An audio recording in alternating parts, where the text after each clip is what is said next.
Par une nuit froide et couverte, Zoé et Hugo quittèrent la fête de mariage qui battait son plein dans une vieille grange isolée. Ils marchaient sur une petite route sinueuse bordée de champs sombres et de buissons, loin des lampadaires de la ville. Au loin, une lumière pâle clignotait dans les arbres. Peu à peu, un malaise s'installa et le silence sembla devenir trop lourd, interrompu seulement par leurs pas et parfois le souffle capricieux du vent. Bientôt, Zoé sentit un frisson parcourir son dos. Elle aperçut du coin de l'œil deux silhouettes encapuchonnées marchant dans la pénombre, synchronisées avec eux, cachées juste dans la ligne des arbres.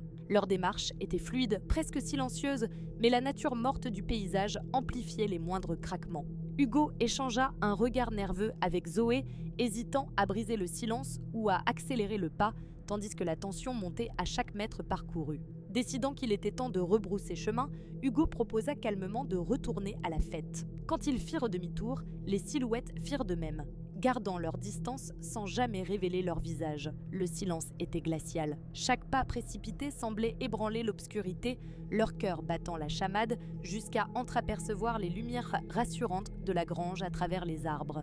Après avoir retrouvé la chaleur et le brouhaha de la fête, Zoé et Hugo s'effondrèrent sur une chaise, le souffle court. Ils n'osèrent pas se regarder, encore tremblants.